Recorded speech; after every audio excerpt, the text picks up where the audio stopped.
What's up, YouTube? Welcome back to Manny Thinks. So today we'll be talking about racism in the Latinx community. And when I say the Latinx community, in a way I'm really contradicting myself, because in all reality, there is no such thing as the Latinx community. There are Latinx communities, but there's no single Latinx community. And that's important to note because our cultures, our histories, our politics, our geographical landscapes are just so diverse. So it doesn't make a lot of sense to lump us all together into one big category and call it Latin American, you know? I mean, take Mexico, Dominican Republic, and Peru, for example. What do all these places really have in common besides the fact that Spanish is the most commonly spoken language in all three places? The answer, to me at least, is racism. Much like the US, Latin America continues to struggle with its own legacy of racism and white supremacy. And by naming all this, what I'm really trying to do is get us to understand the complexities and layers of racism and how it operates in Latin America. You know, because if we don't at least make an attempt to understand how it operates outside of the US, you know, even outside of Latin America, then what we end up doing is ignoring the pain and suffering felt by human beings on an international level, on a global level, which is something that, of course, like we should avoid doing.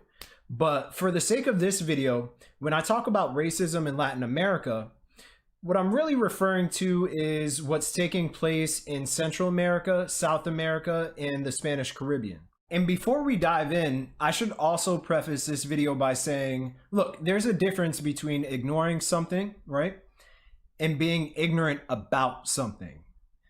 There's nothing inherently wrong with being ignorant about a particular topic. You know, in many ways, that's like unavoidable. There are many things that I myself am ignorant about. So I have all the patience in the world for ignorant people. But what I don't have patience for is people, and this happens a lot with like white Latinos.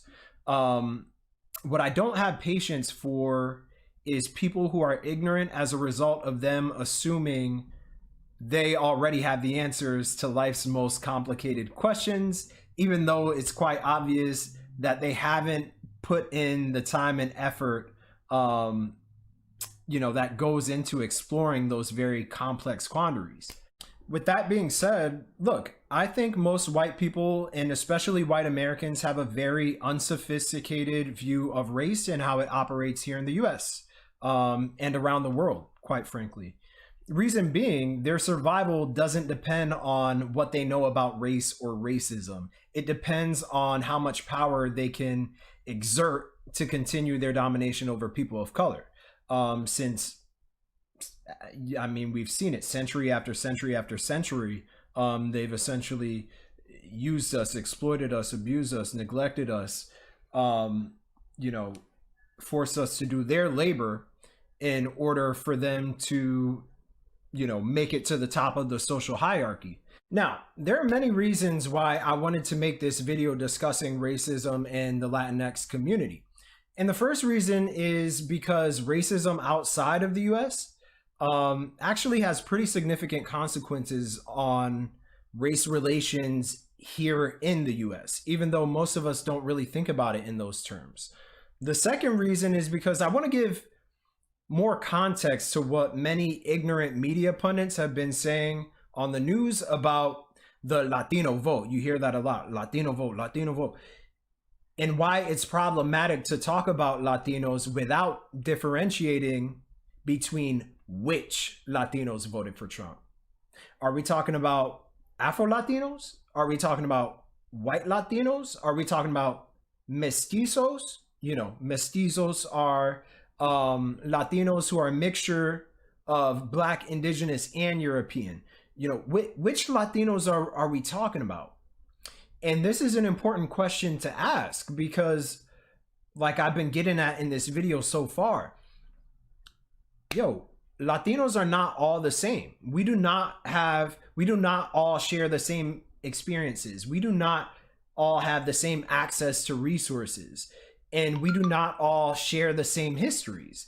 And so, you still might be thinking, well, wait, hold on, Manny. Like, you're going too fast. Like, did you just imply that it's possible for Latinos to belong to different races, and that membership to a particular race sometimes informs political beliefs?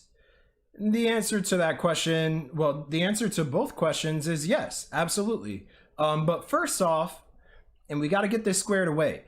First off, Latino is not a race, and whoever taught you that is not qualified to teach you how to make a peanut butter and jelly sandwich, let alone the difference between race and ethnicity.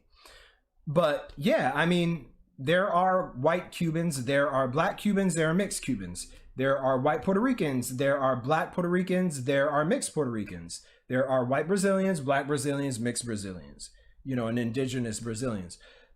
Just like here in the States, there are white Americans, black Americans, and Latin Americans, but we don't call everyone in America, black. We don't call everyone in America white. We don't call everyone in America Latino, right? It just doesn't make a lot of sense.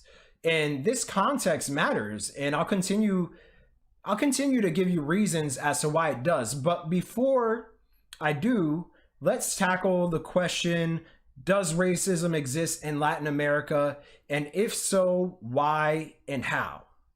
The answer to that is yes, without a doubt. The reason why is because, much like the US, slavery and European colonialism also existed in Latin America for hundreds of years, which means that those systems left behind legacies which negatively impact various racial minorities in Latin America. They're still being affected by those systems today, which makes sense. Because if something as horrible as slavery becomes entrenched in a society over hundreds of years, to the extent that it actually begins to shape society's laws, society's politics, and society's economic system, then yeah, I know I keep saying it, but it would make sense that just because you abolish that particular institution doesn't mean everybody is starting off on the same playing field. So that's what I mean when I talk about the legacy of slavery and colonialism. And one example of what I'm talking about is Jim Crow here in the United States, right? Countries like Puerto Rico, Cuba, Dominican Republic, Bolivia, they have all had their own versions of Jim Crow, whereby after slavery, white Latinos ran around lynching, terrorizing, and excluding former African slaves and indigenous people. Although, as far as the indigenous peoples in the Spanish Caribbean were concerned, most of them were just killed off by Spain and Portugal before they started importing slaves from Africa. Now, let's talk specifically about how Latin America still struggles with racism to this day. Take Bolivia, for instance. Bolivia is a country that has a terrible track record of destroying and seizing indigenous people's land and importing African slaves to work in coal mines. Oh, not coal mines, silver mines. In fact, for centuries, Bolivia was controlled by Spain, which is important to mention when we talk about race in Latin America, because we must also remember that Spain is located in Europe, which is predominantly white. And I say this to reiterate my point that just because you identify as Latino or Hispanic American does not make you a person of color. And I'll repeat that just one more time. I might repeat it a few more times before this video ends, but just because you identify as Latino or Hispanic American, that does not make you a person of color, because it is entirely possible that you are, and many of y'all are, and that's all right. You can't control what your great grandparents did, but it's entirely possible that you are the direct descendant of a colonizer rather than a black slave or an indigenous person. But anyways, back to modern. Yeah, I know y'all. Some of y'all might take umbrage with that, but it's true. It's true. I don't know what you want me to say. It's true, and it's also like a historical fact. It's not just perspective here that I'm throwing out. You know, my own opinion. But anyways, back to modern day racism in Bolivia. So, back in 2006, poor and working class indigenous Bolivians, along with Afro Bolivians, banded together to elect this guy named Evo Morales. They elected him as the president. And this was a really special moment because Evo ended up being the first indigenous president in the history of Bolivia. This was huge. And during his presidency, he cut extreme poverty in half. He implemented dozens of significant land protections for indigenous communities. He increased minimum wage by 50%. And he ran on an anti-colonist approach, which is where he effed up because, you know, as a result of him being so ardently in favor of reparations, being so ardently in favor of social justice and making those things manifest through policy and legislation, he ended up pissing off the white Bolivian elite, so much so that the opposition party led by Janine Áñez took over the military and pulled off a coup in 2019, which was supported by the CIA in the United States. And shortly thereafter, the white Bolivians who supported the coup, again, with help from the great baron of white supremacy, the United States, they began implementing laws that essentially legalized the seizing of land from native Bolivians. And, you know, they began murdering indigenous activists. So they really like backtracked on a lot of Evo Morales's progressive legislation. And why did they do this? Why did they do this? Because they wanted to steal the rich lithium on their reservations and make a lot of money, basically. Capitalism. That's why they did it. And also white supremacy, because stealing land from a minority, from a racial or ethnic minority, that constitutes as systemic racism. So now that we've identified one example of how racism lives in Latin America, let's take a look at Brazil. Okay, so Brazil is a country that was colonized by whites from Portugal, and they also imported millions of African slaves after they engaged in the genocide of their own indigenous population. But if you really want to know how racism lives in Brazil, let's just say, like today, if you want to know how it lives in Brazil today, let's just say that they're predominantly white police forces and white militias and white private police forces, that they essentially have a license to kill black and indigenous people there as well. And they do it all the time without any recourse whatsoever, right? So take the 2018 slaying of Afro-Brazilian LGBT activist and politician Marielle Franco. You know, she was killed for speaking out against white supremacy, against homophobia, and against the corruption of the government. And you also had the 96 indigenous rights activists who have been assassinated in Brazil since 2010, right? So if you don't believe me when I say that Brazil has serious problems with racism, I mean, I don't know what to say. Like, don't take my word for it. Listen to the current president, Jair Bolsonaro, who has said on multiple occasions very horrible, very disgusting things about the black Brazilian population there, right? He's quoted as saying, black Brazilians are animals that should go back to the zoo.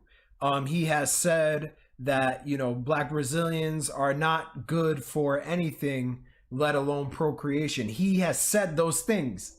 So it's not just me spitballing here. I'm not just saying racism exists in these places just to say it. it exists culturally, it exists through economic disadvantage. You know, it's all over. It's pervasive in that way. Um, and on top of that, like, let's be honest about it.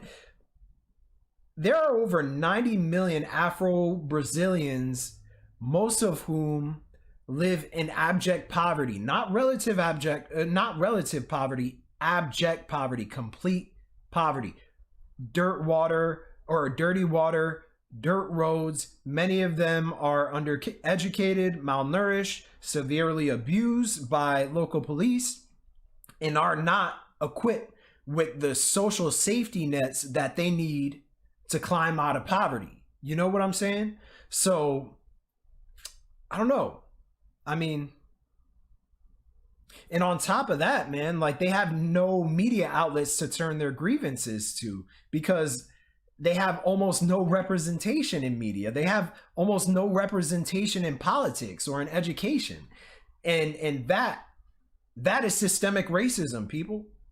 When the resources in a country are distributed in a manner whereby the dominant racial group steals the wealth that was extracted by the land and the labor of poor Black and brown people, that's the prime definition of systemic racism. So you tell me, does racism exist in Latin America? Okay, you're not convinced? Fair enough. Let's move on to Cuba, where Batista, the light-skinned Cuban dictator who came before Castro, was an ardent racist who called for the mass lynching, starvation, and massacre of thousands of Afro-Cubans. Why? Because they wanted independence from Spain. Let me tell you something about racism in Cuba, especially under Batista's regime. Racism in Cuba during his regime in the 1950s, it was so bad that even Batista himself, the racist president of Cuba, was denied membership to the Havana Yacht Club. And despite that fact, he supported the Spanish crown, which had installed him as their puppet dictator. You know, the one who's supposed to reinforce colonialism, the one who's supposed to reinforce white supremacy, the one who's supposed to reinforce capitalism. They wouldn't even let him into the Havana Yacht Club. They wouldn't even let him into the yacht club in the country that he ran. You know?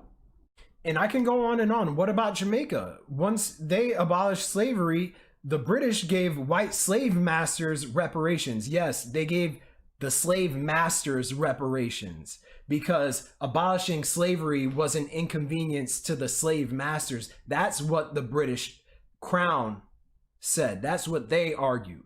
So they gave them reparations. The slaves, not so much. So that's how you get, and I know now we're talking about the Caribbean. We're not really focusing on Latin America, but, you know, Jamaica also tells a very important story, not necessarily about racism, but about colorism and how that intersects with white supremacy, right? So, you know, the British gives these white slave masters reparations, and light-skinned Jamaicans benefited in part from that transaction. And many of them, in fact, were trusted by England as colonial sergeants and colonels in the army. Dark-skinned Jamaicans, not so much. And you could see the impact that has to this day. Whereas many light-skinned Jamaicans hold a disproportionate amount of power over dark-skinned Jamaicans. And, you know, you see a very similar trend in Latin America. You know, and I won't go on and on about how the Dominican Republic treats its black descendants of slavery. It's absolutely terrible, horrid, atrocious. They, like the other racist Latin American countries, they should be ashamed of themselves. You know what I'm saying? The government in the Dominican Republic, they should be ashamed of themselves for what they continue to do to their black population. You know, and also its black neighbors in Haiti. There's a lot to pick apart and interrogate there, and I won't do it because I know you know, that's not what this video is for, unless y'all want me to make a specific video analyzing that situation. So there you have it. That is my brief analysis of racism in Latin America, which I want to make this very clear, doesn't aim to stigmatize Latin America. Instead, what I aim to do is hold empires accountable for what they are, what they do, and who they hurt. And too many white people with Latin American ancestry don't want to be held accountable for who they are and what they truly believe about Black and brown people. You know? So that's why we got to come back to what I was talking about in the beginning, which is don't assume that just because somebody is from Latin America or the Caribbean or has roots there, that it automatically makes them a person of color, because it doesn't. There's a difference between race and ethnicity. Race is tied to skin color and phenotype. Ethnicity is tied to nationality and land. Sometimes the two intertwine and sometimes they don't. So when the lazy media pundits tell you that Trump won 32% of the Latino vote, hold them accountable. Tell them to give you the racial breakdown of that 32%. And I guarantee you that they will not be able to do that, because they don't care enough about Latinos to measure the complexities that go into making us who we are. But it's worth asking anyway, because it matters. Complexity matters. And with that said, please comment, like, and subscribe if you took something away from this video. Every week I will come out with like another video on a different topic. Yeah. And even more like in between videos of just like more lighthearted stuff. But yeah, I really appreciate your support. I appreciate you watching the video, and I will see you next time. So be safe, be easy.